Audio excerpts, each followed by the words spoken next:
Good. Regarding in progress. Okay. Well, a warm welcome to. Good morning, everybody, and good evening. Good evening. A very, very warm welcome to everybody from Beijing, Washington, and wherever else you might be. So we really look forward to learning from our members in Beijing. And what was very interesting is when Kat was talking when we had the first webinar with it, all happened in China to our Beijing office, and she said prophetically almost, well, one day it might be all of us. And guess what? The one day is here. And so now we look to you in Beijing as pioneers of living in self-isolation. Now we look to you to learn your collective experience. Just by way of a literally 10-second introduction, some of you know me, some of you don't. My name is Yvonne. I am the Career and Program Advisor at WBFN, and I used to be at HR at the bank before my new life started at WBFN.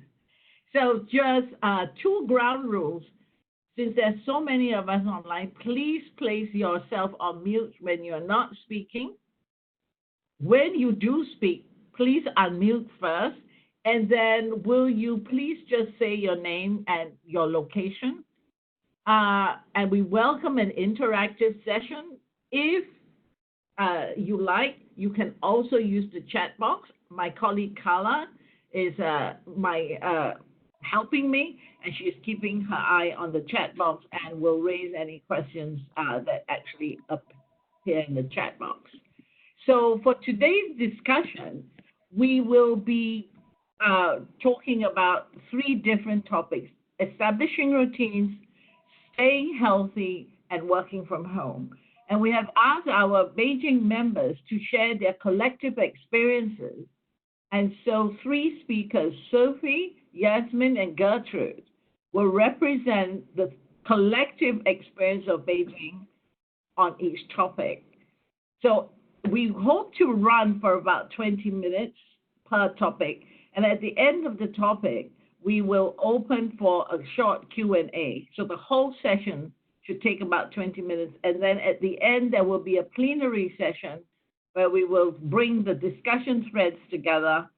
And we will ask our clinician, Malahat, who's also online, to give us some comments and some observations. So that's the outline for the day.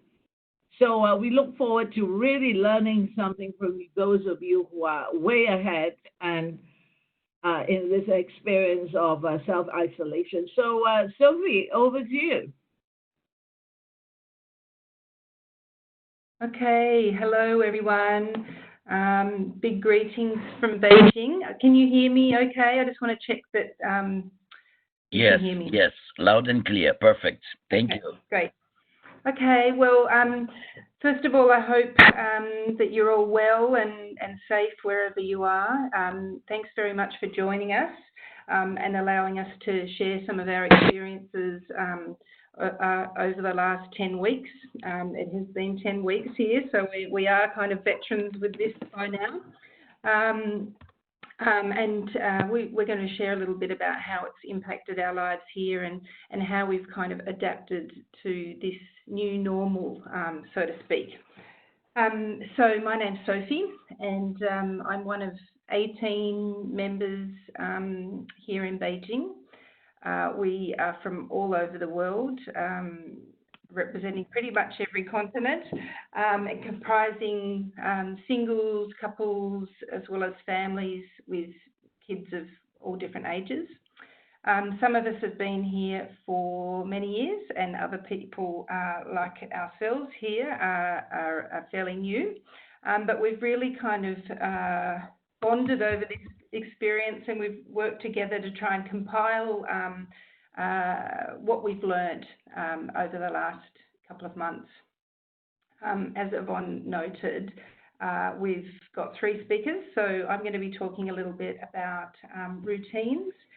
Yasmin's going to talk about staying healthy, And Gertrude is going to talk about working from home. At least I hope she's going to. She was having some connectivity issues earlier, so we'll get to that, see if that's sorted out by the time we get there.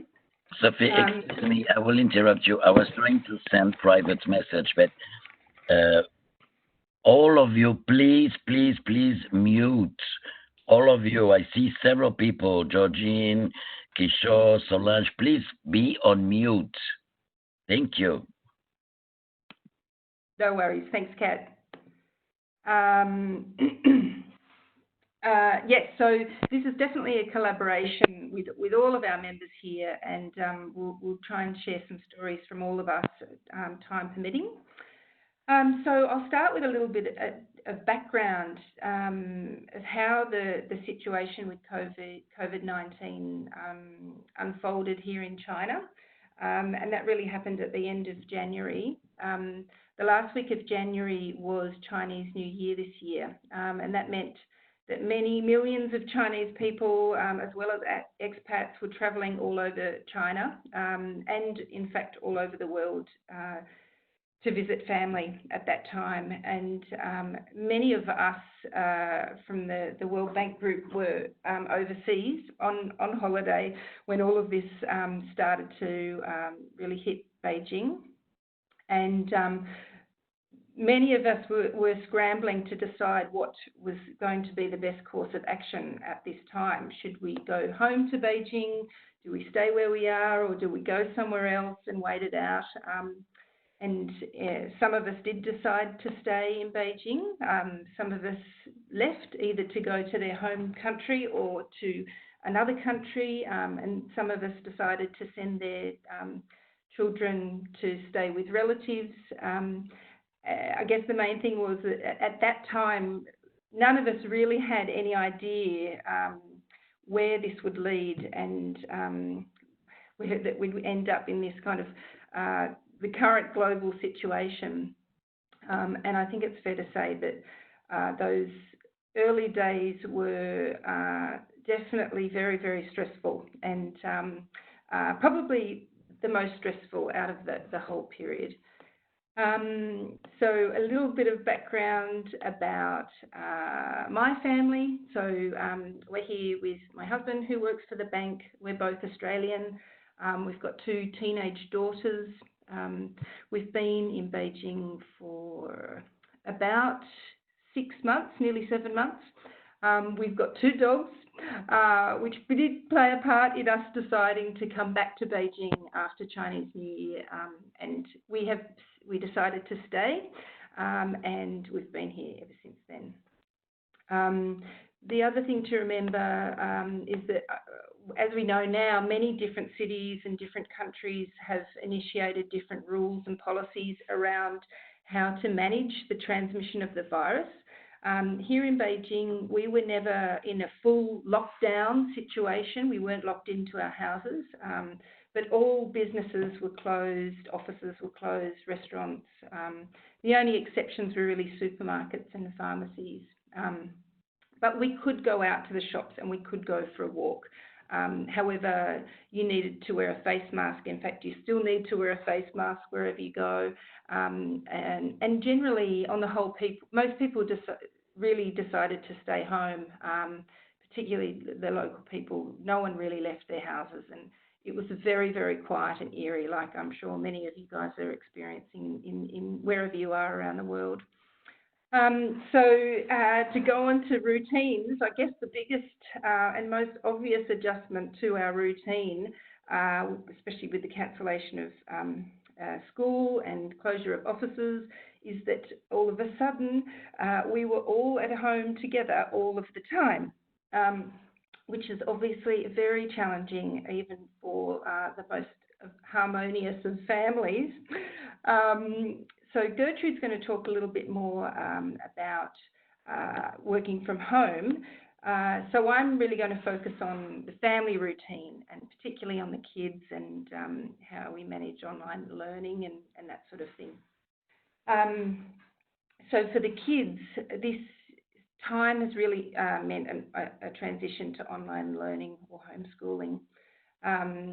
in our own family situation here, in our house, we really left our girls to establish their own routine. We allowed them to sort of take responsibility for how they were going to manage their learning, and gave them ownership of that process. And they've really managed that their own way. There's been some course correction, of course, and certainly some challenges, but interestingly, on the whole, our experience has been pretty positive. I mean, apart from the obvious no contact with friends, they have fared it pretty well, and particularly our 7th grader has really sort of hit her stride as far as learning about time management and prioritising and that sort of thing. But obviously, I think the families here with the younger kids have probably found it a bit more challenging, requiring a bit more attention, especially when you're trying to work from home as well. It's very, very challenging. But the important thing to remember is really to be patient and to keep your expectations realistic, because I think it's all very new and it can be very difficult. And so if it's taking a while for it to settle down, it's really not the end of the world. It's, it's a work in progress. As far as my routine is concerned, I don't work, so I didn't really have anything like that to occupy my time. But I decided to really focus on my Chinese language study. So I've been doing online lessons with my Mandarin teacher, who is actually stuck in Wuhan still. And so that's been a really good way for me to use the time at home, and other members of our group have done similar things, whether it's pursuing arts and crafts activities that they like, or reading, or whatever. It's a time to kind of try and use it for things that you wouldn't normally be able to do. So I'll move on to some of the tips and the lessons that we've learned as a group about managing our routines.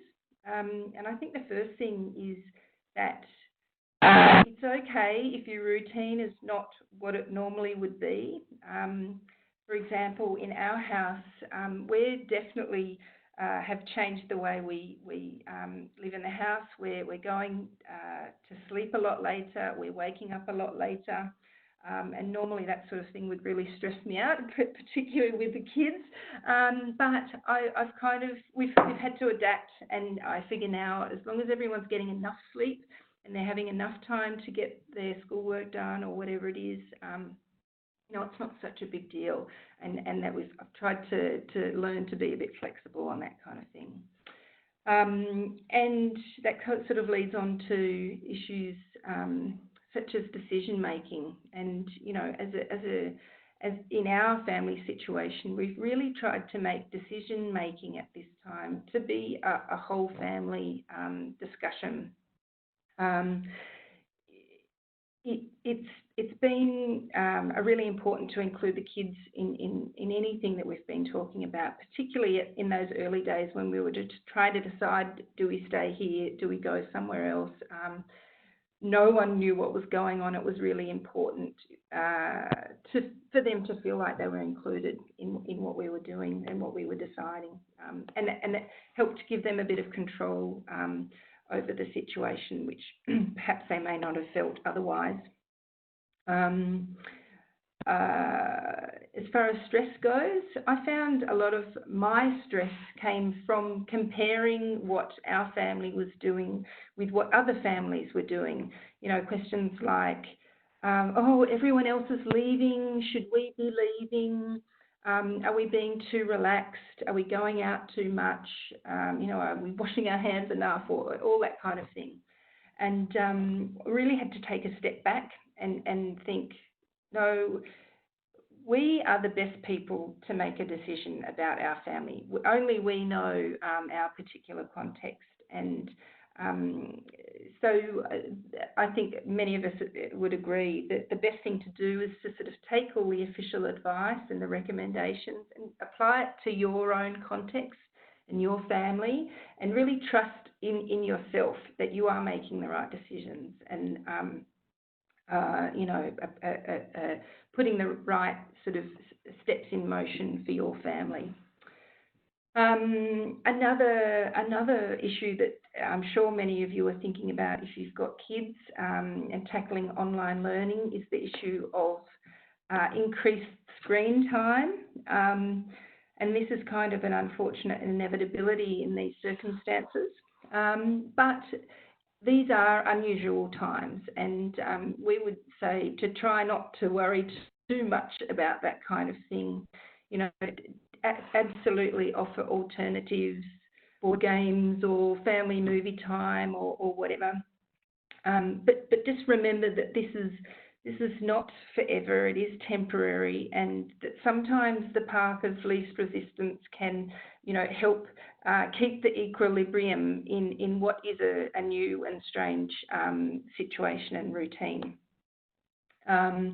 Many of us here in Beijing agreed that we found it really important to keep meals really regular and to come together as a family to eat together.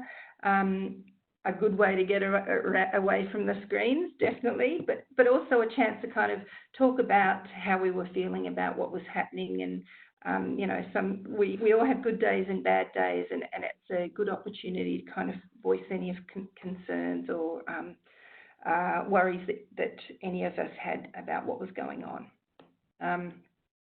Another thing that was important to us here, and depending on your routine, it may be, depending on your location, it may be difficult or it may be possible. But for us here, getting outside once a day at least was really important to help with the sanity. Whether it's just for the exercise sake, and Yasmin's going to talk in much more detail about that, but also just to get outside of the house, a change of scene. It really helped change the mindset. I particularly noticed that with the kids, although I must say it's been very difficult to try and lever the children out of their rooms, let alone the house, but work in progress. But it's also, I found it really important to feel like I was part of a broader community still, and that our family unit was part of this bigger thing, and that was a nice way to remind yourself of that. Contact and communication with families and friends regularly through social media or whatever means. We use WeChat here in China. That was also something that we all agreed was a really important thing to add into the routine. It was really great for sharing information with friends who were here in Beijing, but also to keep in contact with family as well, sharing stories or laughter. Now my daughters are sharing their TikTok dance videos with their cousins in Australia, and it's been a lovely kind of interaction. And so you can think of really creative ways to do that and keep the communication going. But I think, just a last point is to try not to focus on the unknown. The questions like, how long is this going to go on? When are schools going back? When will we be able to go back to our home country? All of those things that are very valid questions, but I think none of us have any idea when that's going to be. So really, instead of focusing on those things, focusing on the day-to-day and the things that you do have control over. A good example is to really, we all agreed that limiting our time spent on the news and focusing on what was happening with the virus was really necessary. It's really easy to get kind of bogged down in those details and stresses, and to keep that to a minimum. But it's also, this is actually a really amazing opportunity to make the most of spending time together as a family. That doesn't happen often these days with our busy lifestyle. So, to try and embrace that and to make that work as much as you can is a really amazing opportunity. But the thing is that every family will find their own path, and that you just need to work out what is going to work for you. And there's certainly as many different solutions to this as there are families, but these are just a couple of examples of how it's worked for us here in Beijing. So I don't know if anyone has any questions. Happy to answer. Yes, could you unmute? I have one question, Sophie, for you. How old are your children?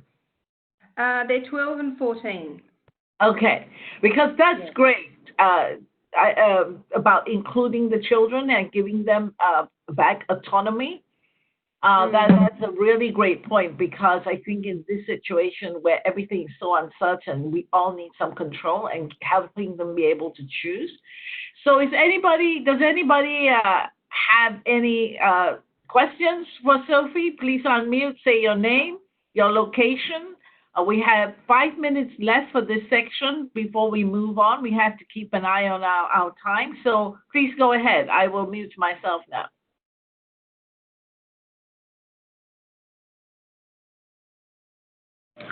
Hi, Sophie. This is Padmini. I'm here in Washington, D.C., of course.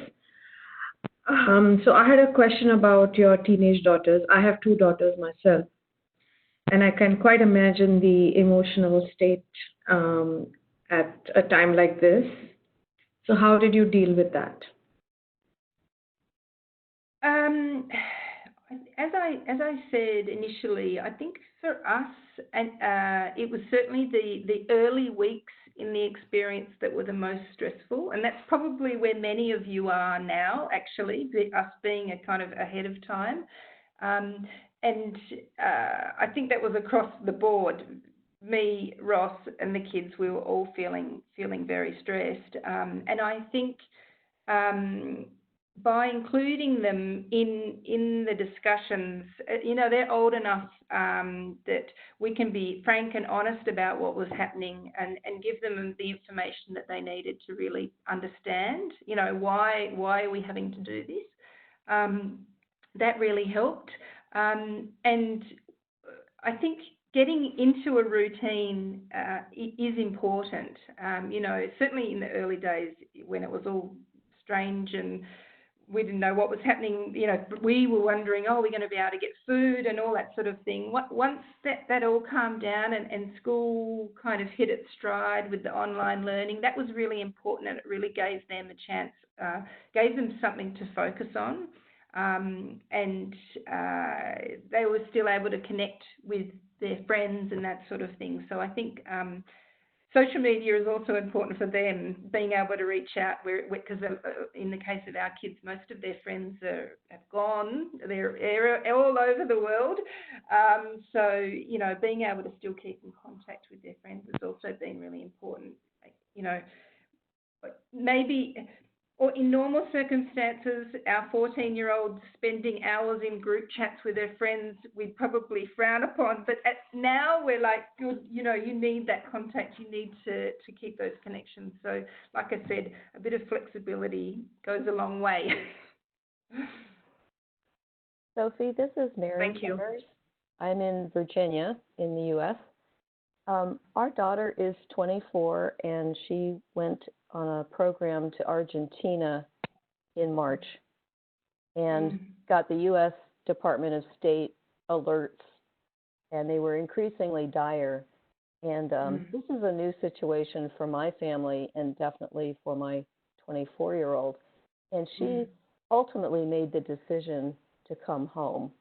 And she made it literally right before the program was suspended. So I noticed you mentioned the importance of empowering your children to make their own decisions where they can. And I wonder if you can expand on that, because other people in my circle have mentioned how glad they were that she made her decision before it was made for her. And I'd like to learn a little bit more about that.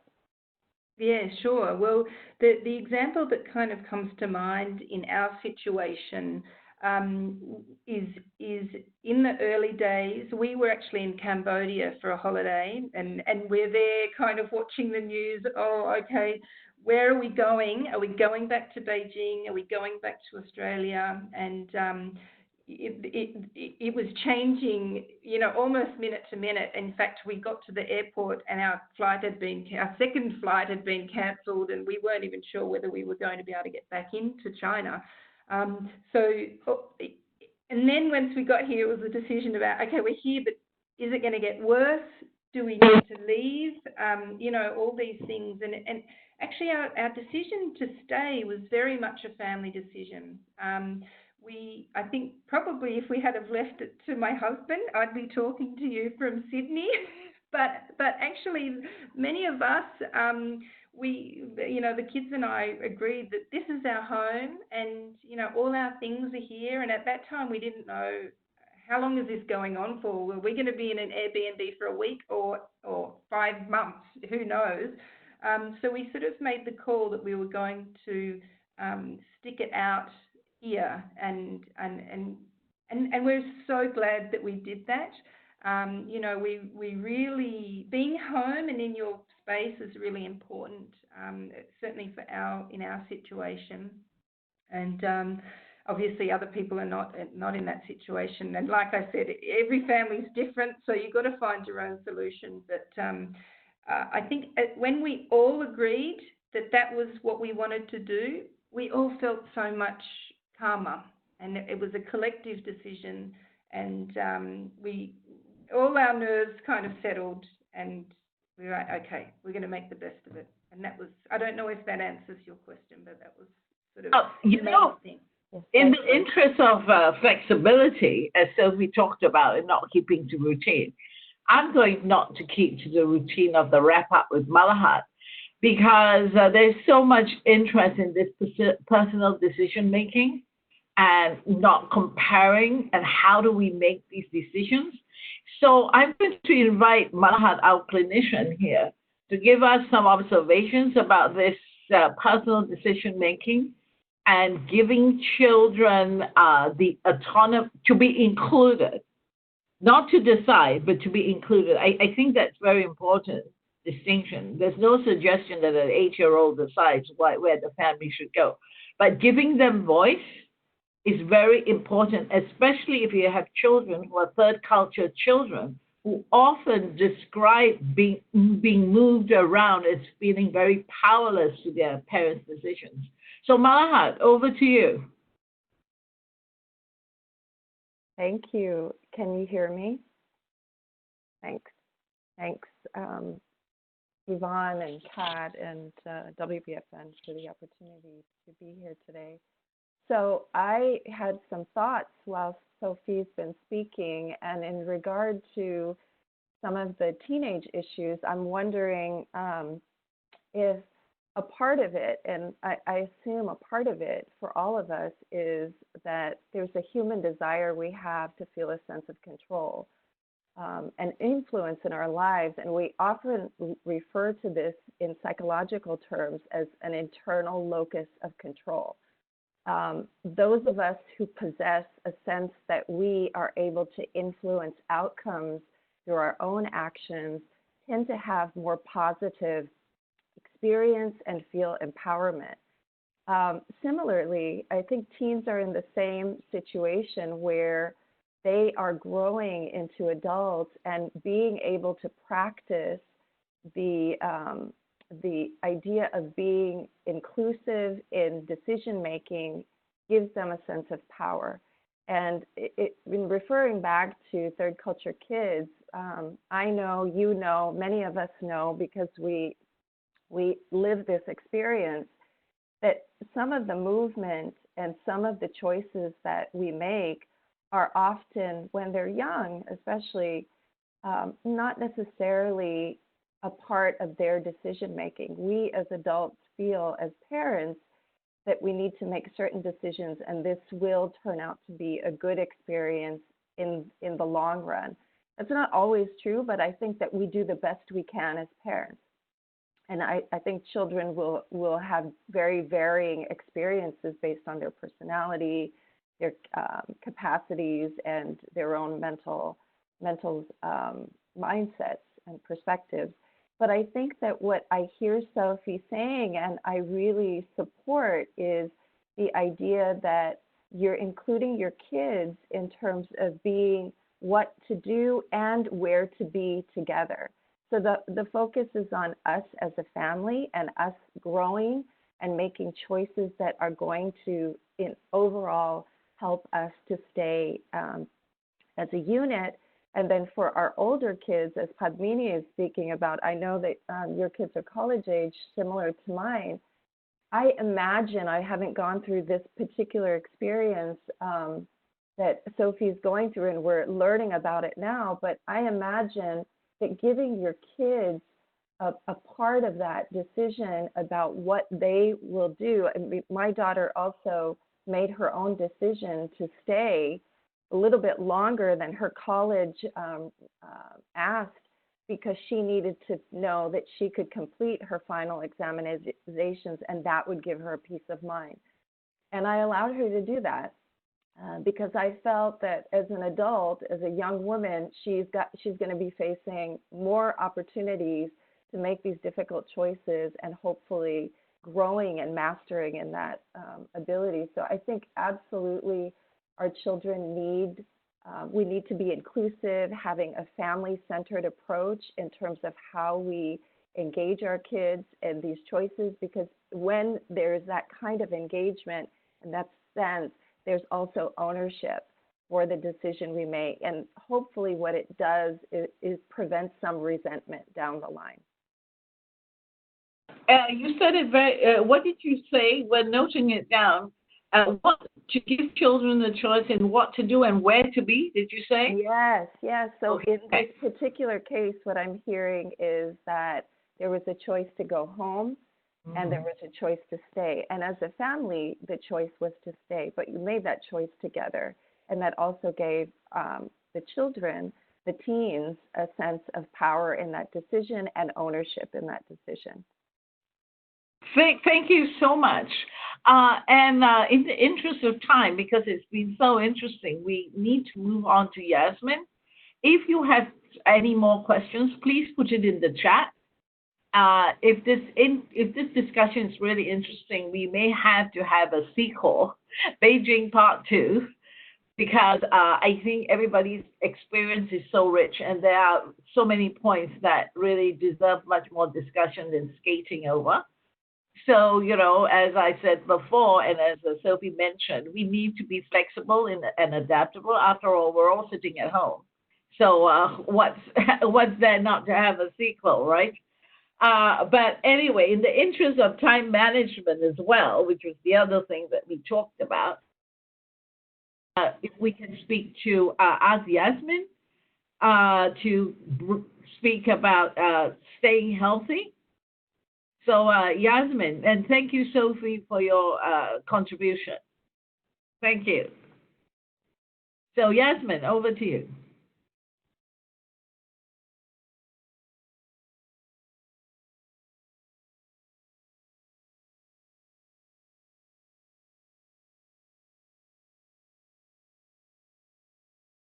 Yasmin, do you have connectivity problems too? She's on mute. You have to unmute, Yasmin. Muting.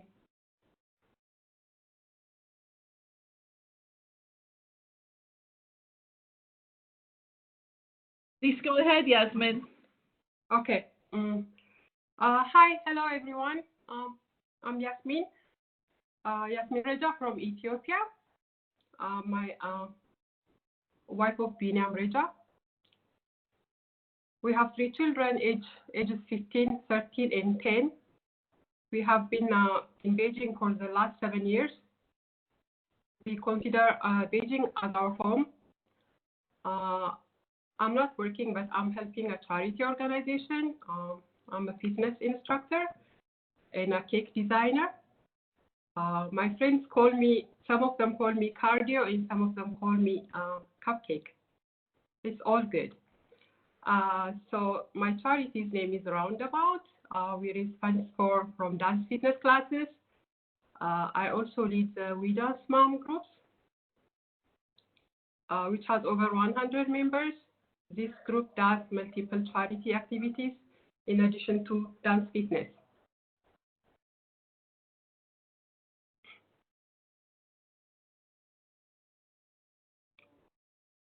So, can you hear me? I can't see myself.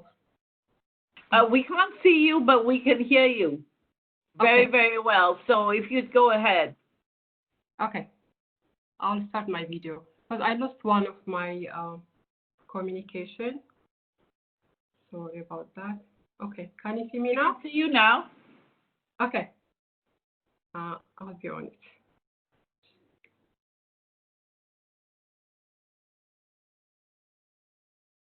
So when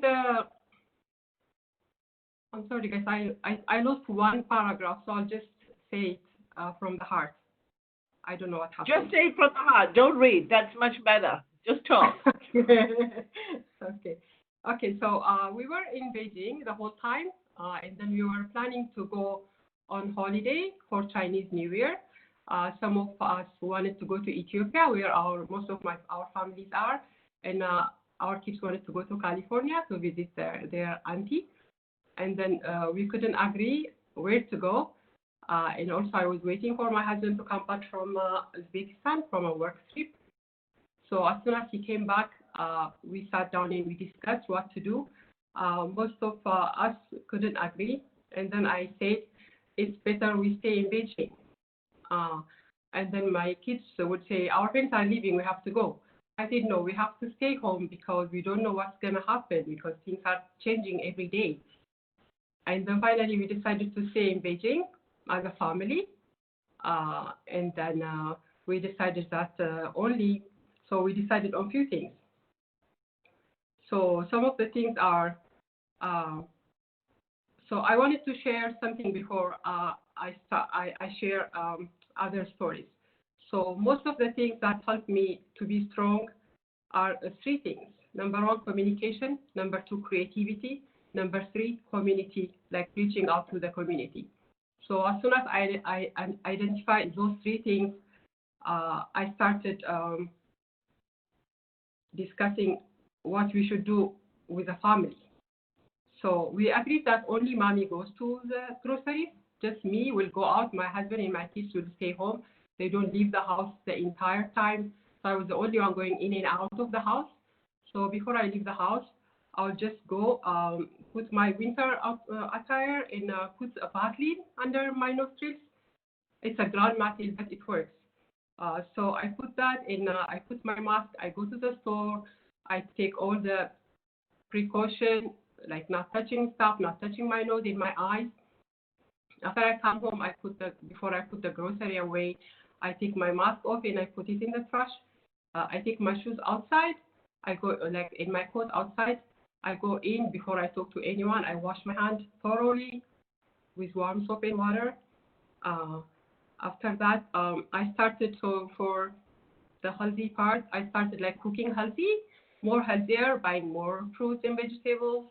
I push my kids to drink more water other than juice to stay hydrated. We also did intermittent fasting, and then when we break our fast, it's like dry fasting. So when we break our fast, we just pray for each other, and then we pray for Wuhan, we pray for China, and we pray for the world to end the suffering from the outbreak. So our kids were there so innocent, and their prayer was so special. So we prayed, we shared food, and we were so grateful to sit at home and enjoy meals together and bond, spend time together.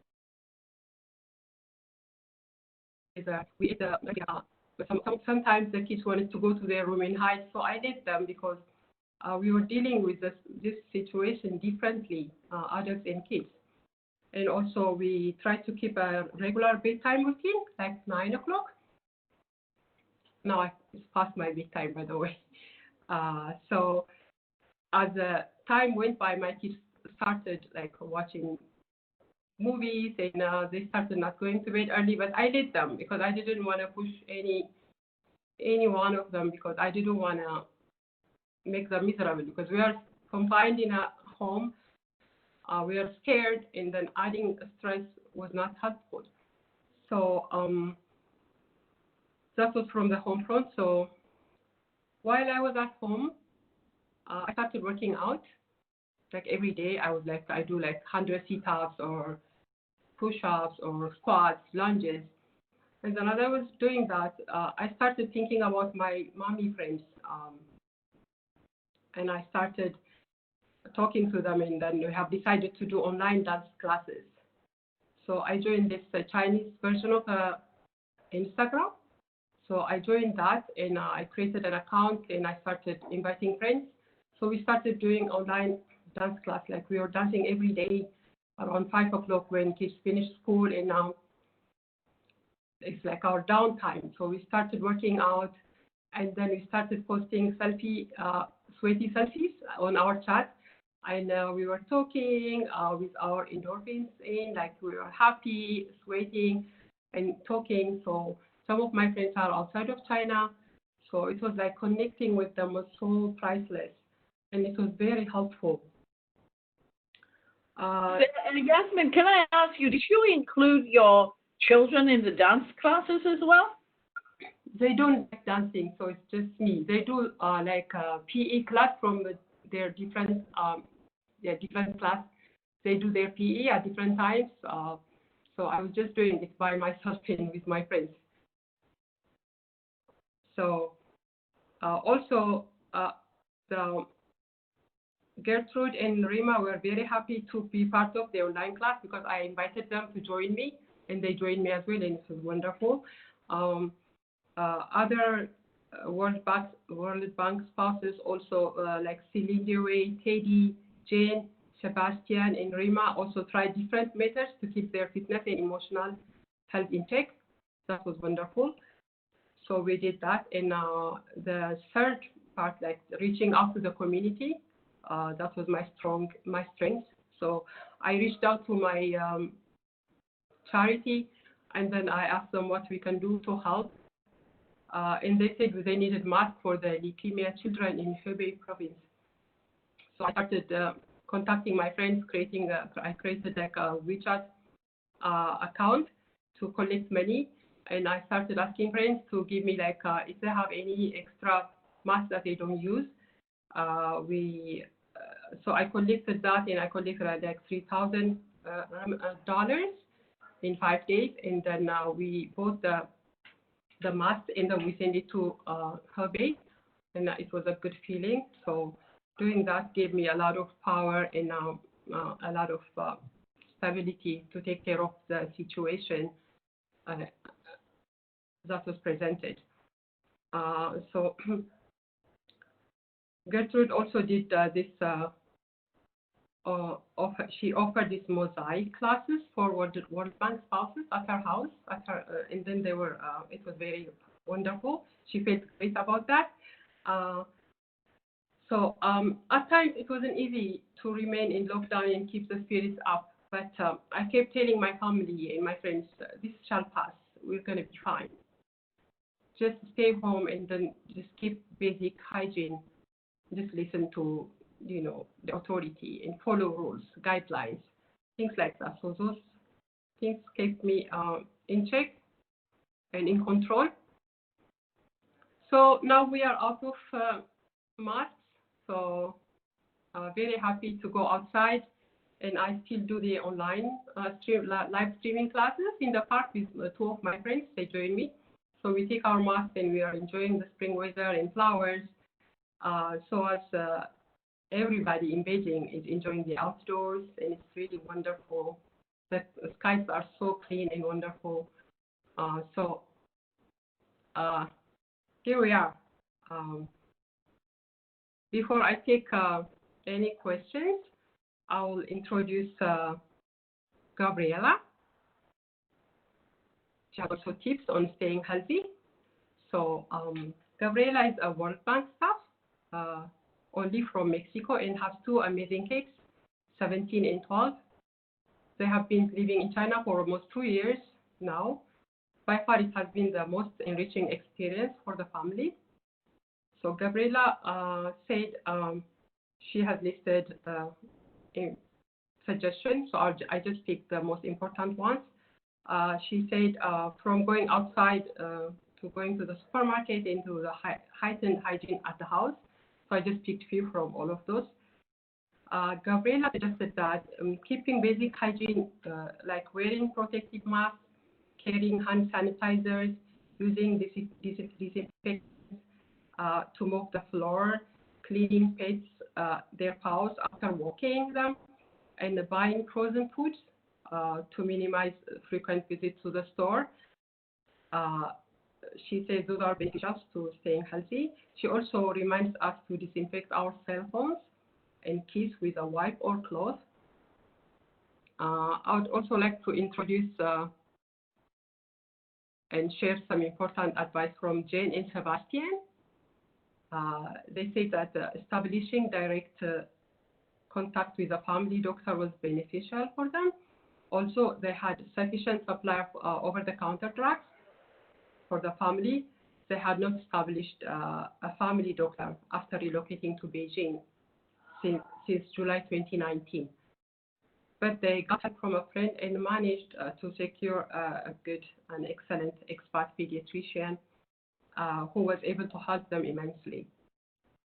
Having a direct contact with the family doctor came in handy when their daughter, the youngest daughter, she got sick, and they were afraid of lack of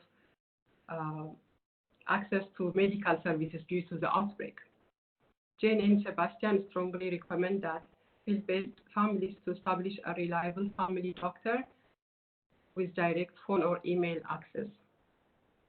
So this is from Jane and Sebastian. I think I'm done. Sorry for the earlier hiccup. So I'll take questions after this. So if you have any questions for Yasmin, I just want to point out that we are at 9:47. So I think we will take 2 questions, and then the remainder of the questions, Carla is on hand to please put it in the chat box. And again, if there is a need to have a subsequent sequel to this, we will. So the chat box is open. I think generally speaking, I hear the message from Yasmin, and that is exercise is important, eating healthy, finding the exercise that you like. And what I liked was the spring flowers, and that this does pass and things do change and you can go out. So we've got these things to look forward to. So having done that, does anybody have any questions for Yasmin on staying healthy? Question, Yvonne, if I may. Go ahead. Yeah, it's not about staying healthy, but it's more on helping community, if it's okay to ask. Yeah. Sure. So I'm just kind of curious, particularly on you're saying that you're in that kind of uncertain situation, at the same time you're helping the community. So I mean, what did you do differently in order to cope up? Something like you're in this scenario, like and that situation, and at the same time you still have the guts to help community. So what do you do, or what did you did differently? I mean, of course, I've heard that you did exercise, communication, and all. Is there any particular things that you did?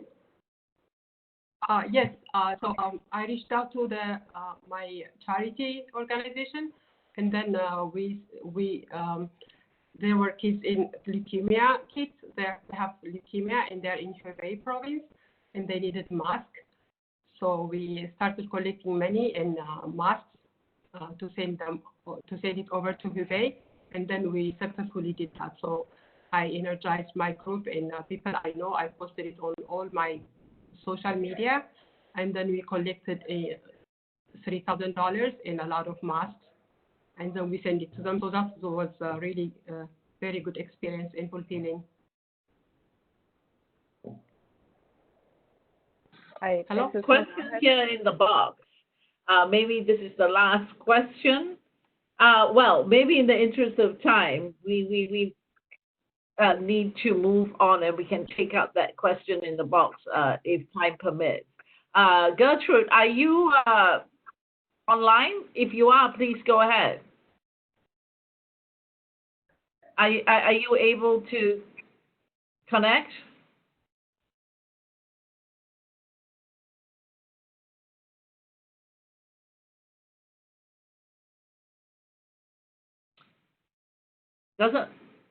Doesn't look like from my screen. Oh, what a shame.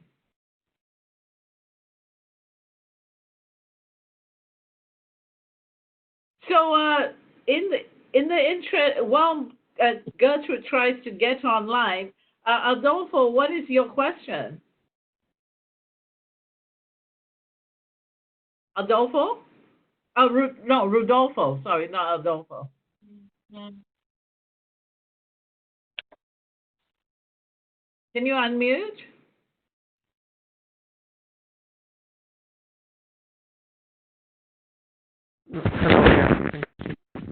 It's called intermittent fasting. What are the benefits of that? Thank you. Oh, both two questions are the same, actually. Famini also sent a question more about what about intermittent fasting and what are the benefits. So while I will say this, Yasmin, I may have to cut your answer short if Gertrude gets online, but until that time, the floor is yours. You need to unmute. Go ahead. Oh, okay. So intermittent fasting is like I use it just to reset my system and to be healthy. So it helps me in so many ways. And I just try to teach my kids also. There are times that you cannot get food or water. So we were just practicing because there were a lot of uncertainties. And at times they say like there's no water and everybody is buying water, like toilet paper in the US. So there was a panic. So also for that reason, just to prepare my family, it has a lot of benefits. You can Google it. So yeah, we did that and it was wonderful. Did I answer your question? Yes, thank you.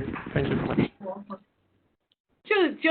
I know a little bit about it. Intermittent fasting is that you eat substantially less on certain days. And there is a book by Dr. Michael Mosley on intermittent fasting where you choose on 2 days a week to have 800 calories. And it's supposed to have a lot of health benefits, including lowering your low blood sugar and all those things. So that's what it is. I've tried it and it does work. So anyway, do we have any luck from Gertrude? Yvonne, Martin and Gertrude are trying to connect, but I just received a message from Rebecca saying that both Rebecca and Sophie have the Gertrude's contribution in. So maybe Martin, Gertrude, can you hear us? You on mute? Yeah. Can you say something? If Gertrude doesn't go on, I have to pick her place. Okay, so if Gertrude cannot, maybe Sophie, if you have her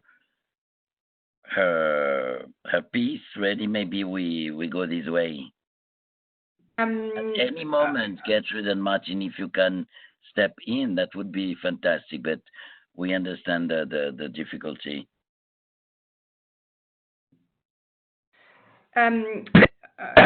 Rebecca, are you ready to go? I can find it, but I'm just conscious that we don't actually have we've got 5 minutes anyway, so I'm not sure if we're going to get through the material. you Yes, think, I'm here. in the Yes, I'm interest of here. We can time? extend the I'm time, here. Sophie. Okay. Don't worry. I This got. is Martin. Can you hear me? Yes, Martin, we can hear you. Okay, I'm going to give Gertrude the phone. I'm connecting over my iPhone. And I'm going to log out of the computer. Okay. Oh. Yet about the time, everybody. if we all agree, we can extend a little bit. We thought we would go more than 1 hour. So yeah, here is Gertrude. Hello. Can you hear me? Gertrude, all yours. You can hear me? Okay. Hello? Yes, we can hear you and we can see you. That's Go ahead. great. I will start then. Hello, I'm Gertrude. Gertrude Müller. I'm German, and you will hear it on my accent. And I'm married to Martin Raser, who's the director of the World Bank office here in China. I am a mosaic crafter, and I run a mosaic studio from our home in Beijing. My main work is engaging with communities through mosaic projects. Martin and I have been with the bank for 15 years, always on the move. This is our 5th back-to-back field posting with the bank. We live in Beijing for 1 year, and our 4 children are living in Europe as students. I'm one of the 3 World Bank Family Network champions in Beijing. Here's my story with the crisis. For me, the extraordinary situation began already when we were on holiday in Uzbekistan. And I could hear every day Martin had to be more and more on the phone. And I was included because I was really very, very close to him most of the time. So I realized this is something that affects us both. And we both organized a lot of communication for the spouses here in Beijing. I think I could play a vital role that the spouses got included into the communication of the Beijing World Bank office. So since 4 weeks, the office, or even more, 6 weeks, the office writes a daily email update with numbers, but also about what's happening in the office, if they are opening, if they are not. They have usually a little photo collage, and this is also sent to all the spouses directly and not via their husbands. When we came back from our holiday on February 3rd, Martin and I had to observe a 2-week self-observation period, and we were in a very different situation. My work had stopped completely, and also my income had stopped.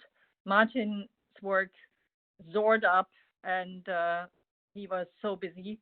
He had to stay at home, and I noticed that although I was looking forward very much to this home office period, because we hadn't seen each other for hardly in the first year of being posted to China, because he was so busy.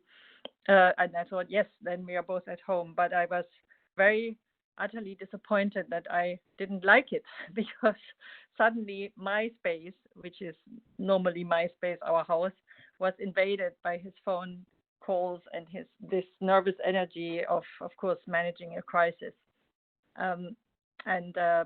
I was confused. So what did we do? I first thought I cannot stand it. My work is not here.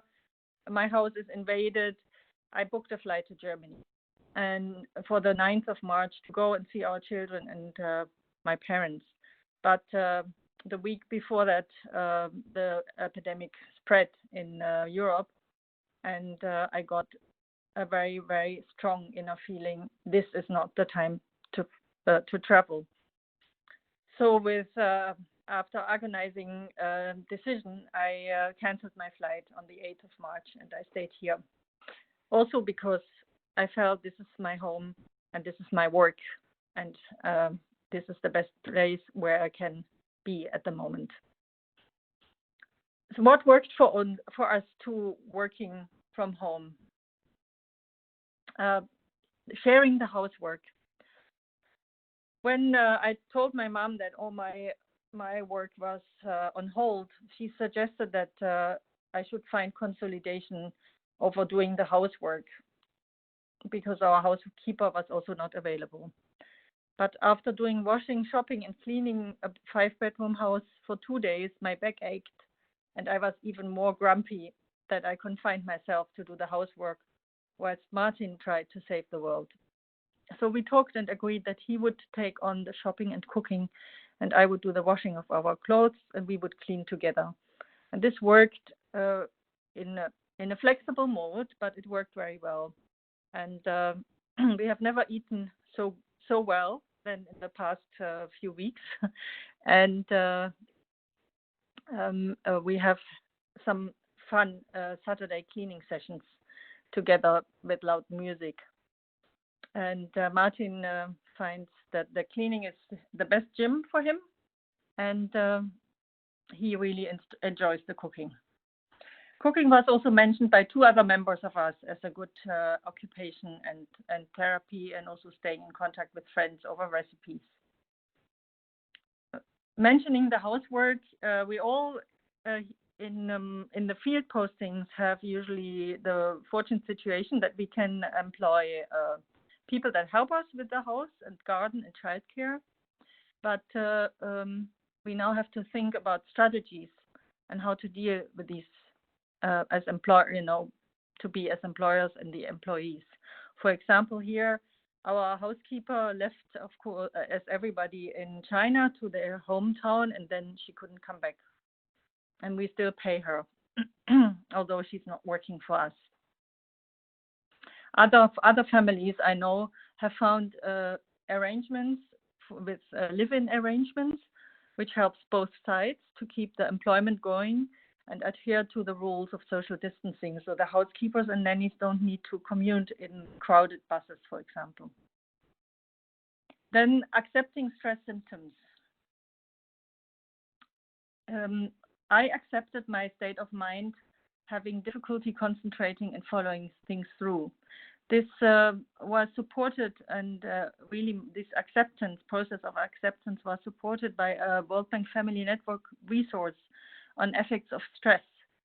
And it helped me to identify these symptoms as stress and not as my personal failure. Lowering your expectations is also reported as a strategy by 2 other members of our community here who work freelance from home.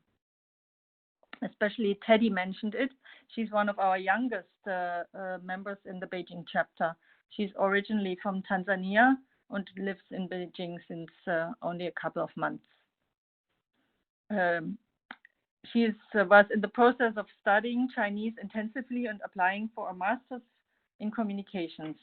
And she had to stop everything because she couldn't even compile her application. And for me, it worked very well that I followed my plans through, but in a very, very reduced manner. At the beginning of March, 6 weeks into the crisis, 2 World Bank spouses were brave enough to come to the mosaic studio to make mosaic with me. This became and is a highlight of my week. It's a tiny step in the direction where I planned to be this spring. And it fills me with satisfaction that I managed to do this very tiny step. Also, our colleague Celine Dive from South Africa, who lives also in China as a spouse, reported that she kept working on several projects from home, including course development for her university back home in South Africa. And another coping mechanism was that I allowed time for self-care for my body and my mind. I established a place and routine for myself with Pilates and meditation in the morning before work and breakfast even, for about 45 minutes. This gives me a great strong body and mind for the up and downs during the day. We also heard Elizabeth that she is staying strong through prayers, and Rima is finding yoga and meditation helpful too. And another factor that's also mentioned by Sophie although it's a great slowing down factor for work, I managed to see the bad internet, and we have battled until just now with this here connection in our house as a blessing, because it keeps me from reading too many news. And minimizing thinking and speaking about COVID-19 and the crisis was a coping strategy for all 13 spouses that contributed something to our these speeches. Now I would also quickly introduce Jen and Sebastian. They were mentioned earlier. They are our bank couple here. They moved to Beijing in July 2019 with 2 young children, aged 5 and 1. And they shared a very important experience from their situation, working from home with endless video conferences. The lockdown, which started several weeks earlier in China than elsewhere, increased the frequency of both of our early morning and late evening VCs, which often overlapped even. As much as it was possible with other colleagues, we preferred late evening calls and video conferences safely after the children are in bed. This means lots of overnight shifts. For us, reliable Bluetooth headsets, preferably with some noise cancelling function, are a must. We applied our unspoken rules between the 2 of us, whereby the one with lots of speaking time sits in the study and the other in a more informal or listening in meeting sits at the dining table. That's what they shared for working from home. And if you have questions, you can ask them now, specifically to working from home. Yes, so if you have any questions to Gertrude, please unmute and ask your questions.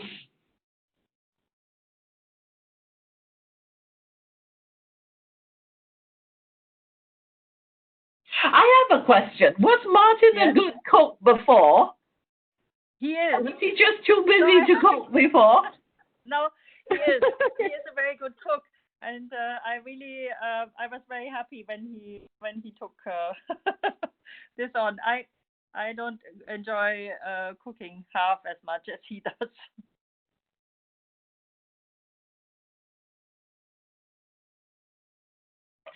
Gertrude, I have a question. Yeah. I guess at some point you must have felt very torn between staying back in Beijing or being with your children in Europe. And in the end, you decided to stay back in Beijing.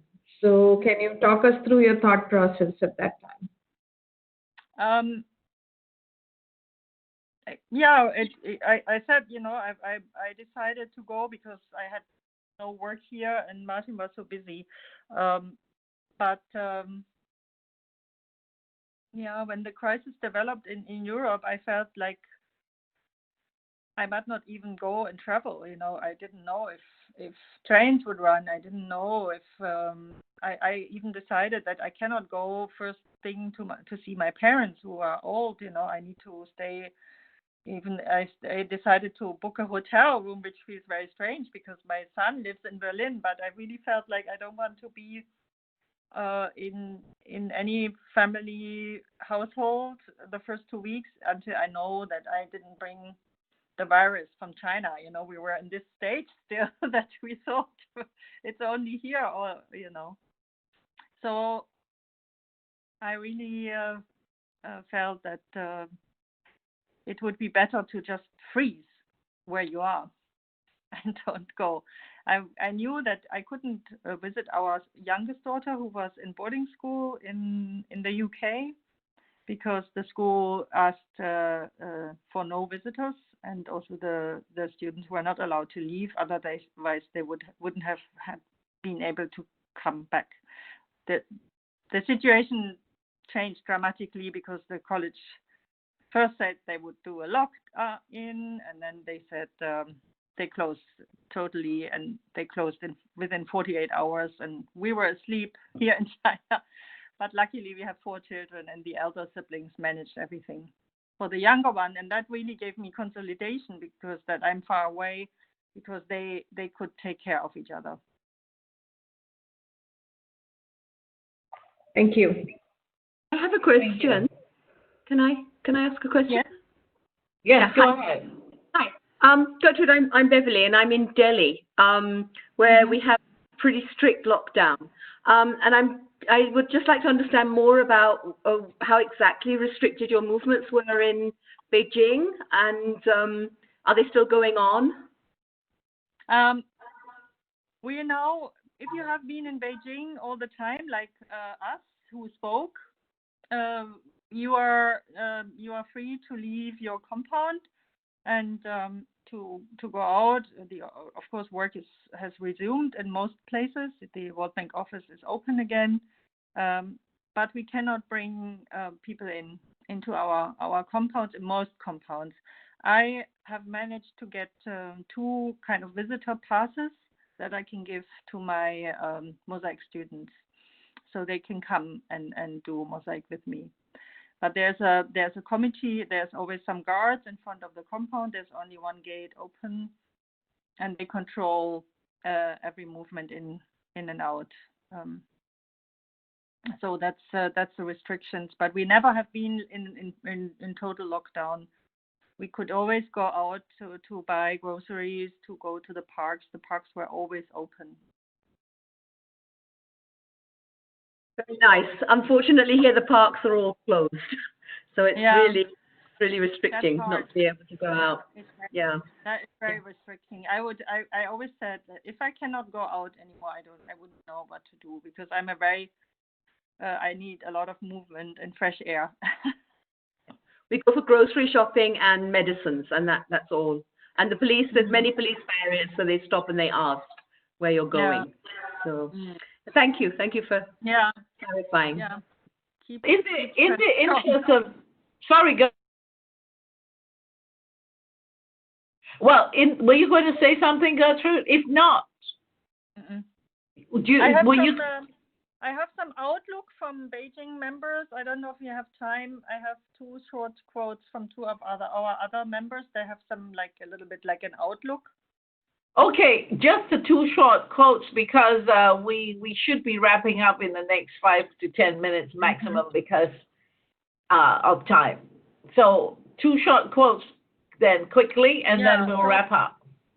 The one is from Edilene. She's a fellow spouse here from Brazil, and she describes Beijing at the moment. After all these tense weeks, the situation is much better. The epidemic crisis has been brought under control. With the crisis having moved to Europe, China is now an almost safe country. It must be said with a certain care, since new cases of contamination brought to China by people who were in other countries have been verified. These are Chinese who live abroad and expatriate foreigners who return to work, since economic activity has returned to work here. Although there is a feeling of relief in the population, this feeling is very contained, since if you are not careful, the epidemic may return.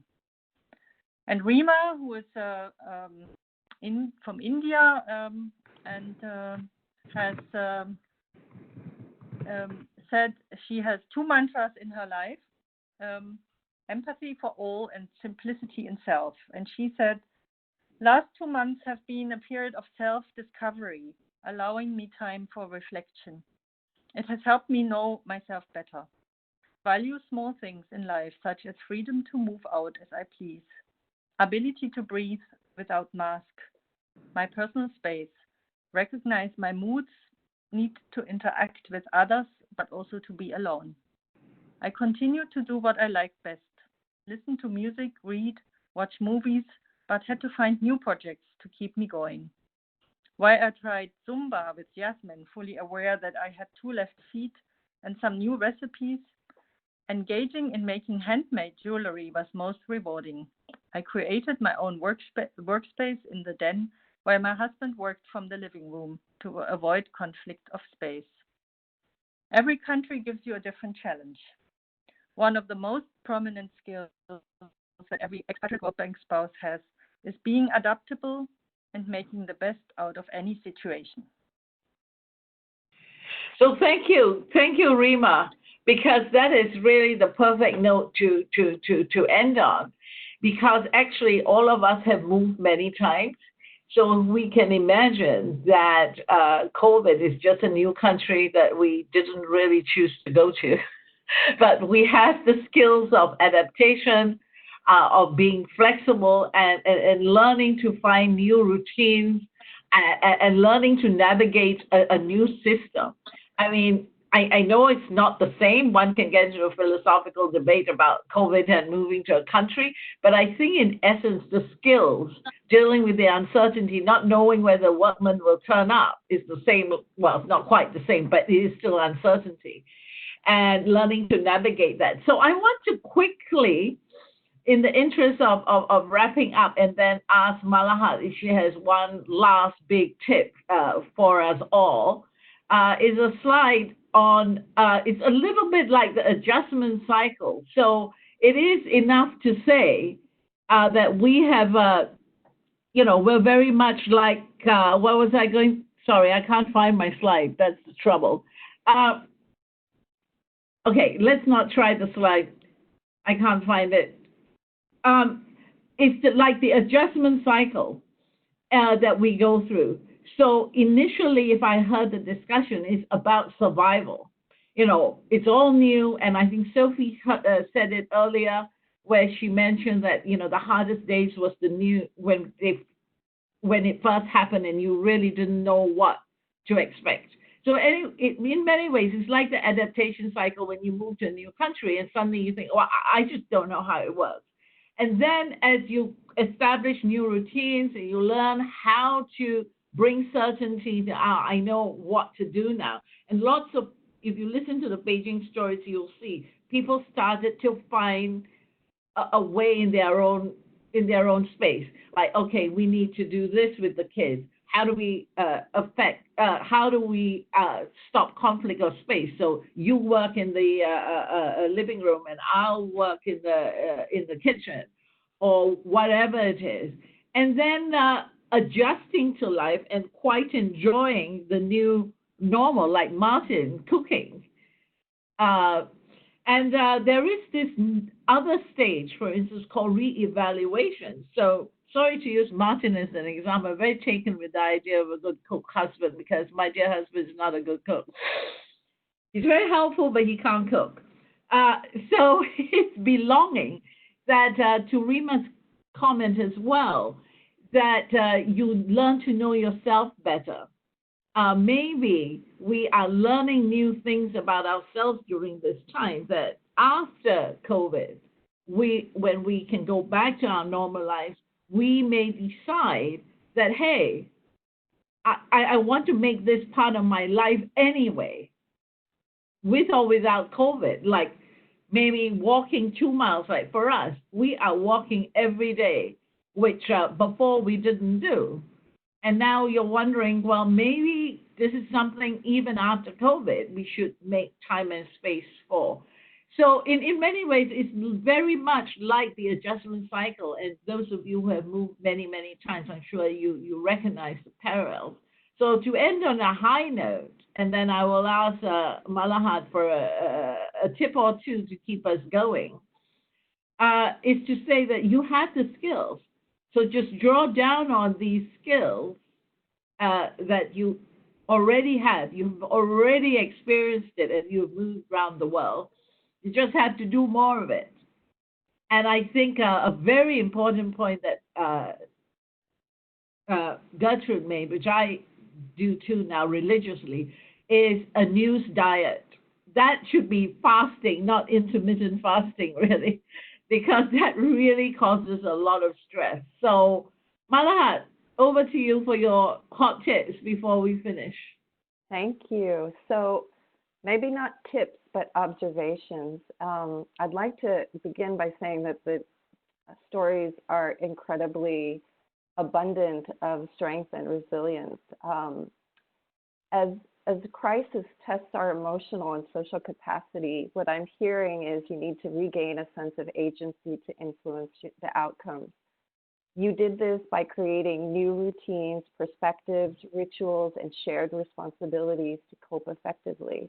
I also heard you speak about acceptance and patience and compassion needed in a challenging time to grow and adapt, as well as the family-centered approach to parenting that's inclusive of our children's needs for decision-making power, what to do and where to be.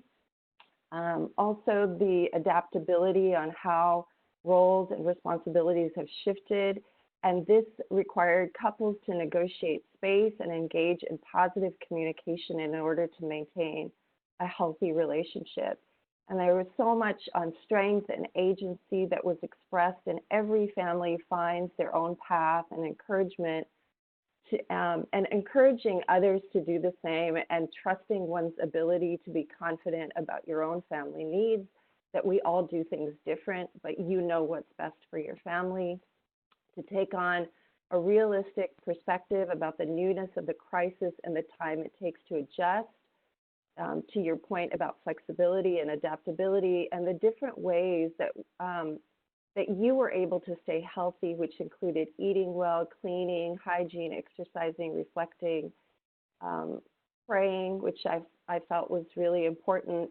And then last, I heard about community, and this is a really important idea because we know that when people feel that their life feels like it's not within their power and their control, that altruism is an incredible way of being able to give back to community and being able to receive the benefits of that in feeling that you are doing something positive and having meaning in your life. So I think all of these experiences have been so enlightening and helpful, and I think as we move into this experience for ourselves, we can really benefit from what has been shared today.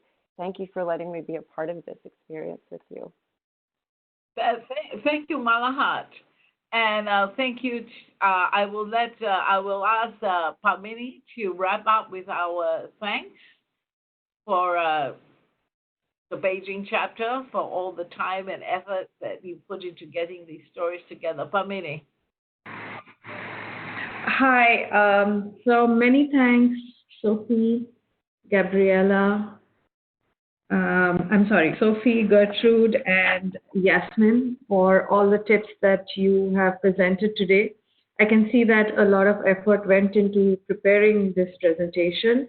I also like it that you got inputs from other members from the Beijing community.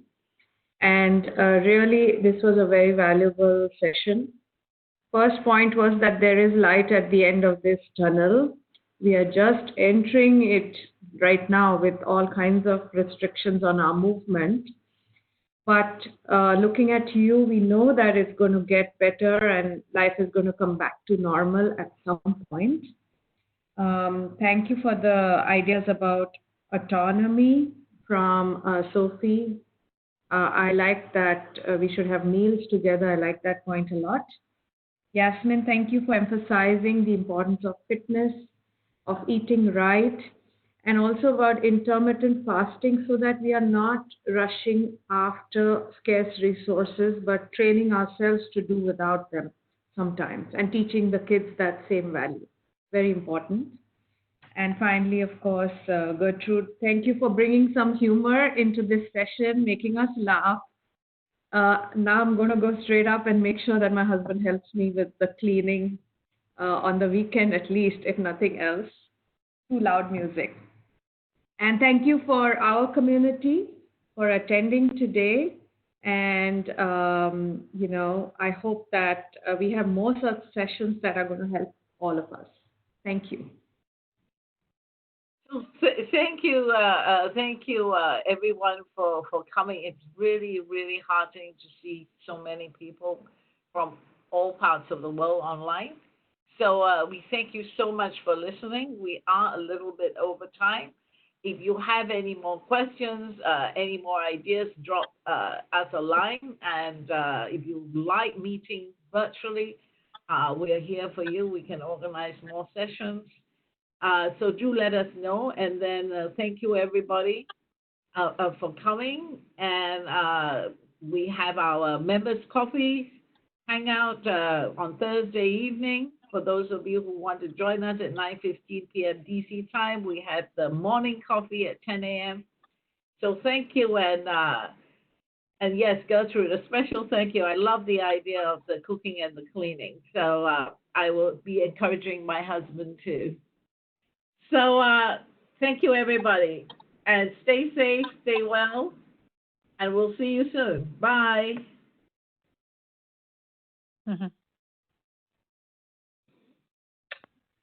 Bye. Bye-bye. Thank you. Bye-bye. Bye. Thanks.